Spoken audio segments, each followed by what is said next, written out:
శ్రీ గురుభ్యో నమః. భగవద్గీత 3వ అధ్యాయం 33వ శ్లోకాన్ని ఈవేళ మనం పరిశీలన చేసుకుందాం. సదృశం చేష్టతే స్వస్యాః ప్రకృతేర్జ్ఞానభానపి ప్రకృతిం యాంతి భూతాని నిగ్రహ కిం కరిష్యతి.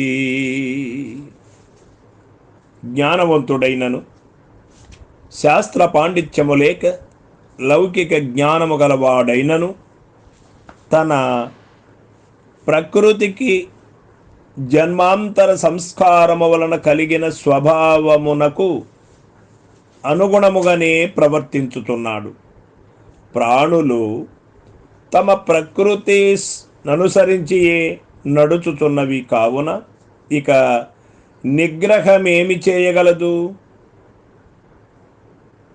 ఇచట జ్ఞానవానపి అను పదమునకు శాస్త్ర పాండిత్యము లౌకిక విద్యలు మాత్రము కలవాడని అర్థము. అనుభవము గల పూర్ణ జ్ఞాని కాదు. ఎంతటి మహాపండితుడైనను శాస్త్రజ్ఞానము గలవాడైనను తన ప్రకృతికి పూర్వజన్మ సంస్కారమునకు అనుగుణ్యముగానే ప్రవర్తించుతున్నాడు. ఇక సామాన్యుల విషయమై వేరుగా చెప్పవలెనా అని భావము మనకు తెలియబడుతూ ఉంది. ఈ చోట పూర్వ సంస్కారము యొక్క ప్రాబల్యమును వచించుటయే ప్రధానోద్దేశ్యము. అంతే కాని నిగ్రహము యొక్క నిరుపయోగత్వము వివక్షితము కాదు. కాకున్నా మరుసటి శ్లోకములోని తయోర్న వశమాగచ్చేత్, ఇంద్రియములకు లోబడక వానిని గ్రహించవలెను అని ఏల చెప్పవలసి వచ్చును. గీతాశాస్త్ర ప్రారంభము నుండి భగవానుడు దుష్ట సంస్కారములను నిరోధించుడు, కామమును ప్రారదోలుడు, క్రోధమును అరికట్టుడు, ఇంద్రియములను నిగ్రహించుడు అని ఇట్టి ధోరణిలోనే బోధించుకొనుచు వచ్చిరి కదా.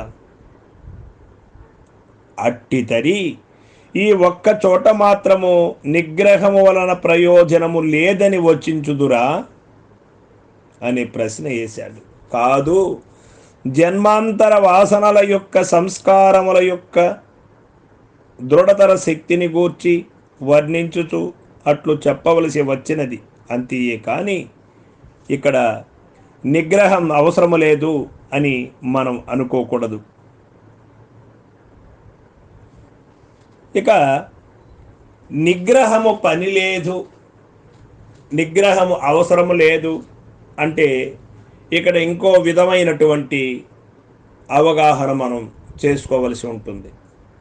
కొద్దిమంది సర్వేంద్రియములను నిగ్రహించాలి అనే ఒక ఉద్దేశముతోటి కళ్ళు మూసుకొని కూర్చొని బలత్కరమైనటువంటి సాధన చేస్తూ ఉంటారు నిగ్రహం అనే పేరుతో.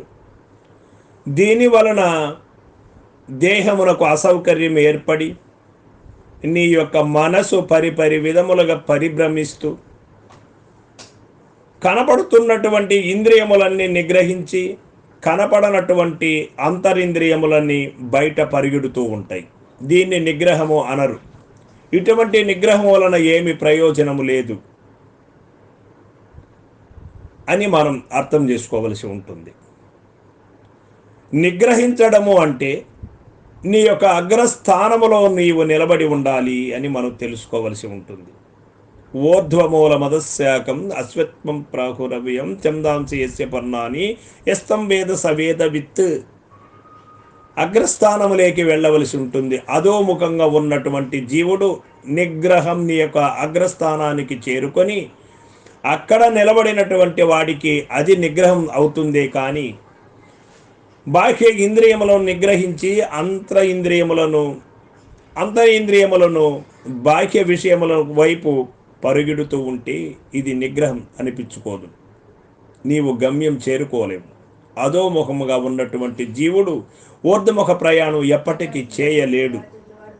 అధోముఖంగా ఉన్నటువంటి జీవుడు ఊర్ధముఖ ప్రయాణము చేయాలంటే బాహ్య ఇంద్రియములను నిగ్రహించడము కాదు, సూక్ష్మ ప్రయాణం మొదలవ్వాలి, సూక్ష్మతరంగా ఉండాలి. అది అంతేగాని భారీ కఠినంగా కఠోరంగా చేయవలసినటువంటి అవసరం లేదు అని మనం ఇక్కడ తెలియబడుతున్నది.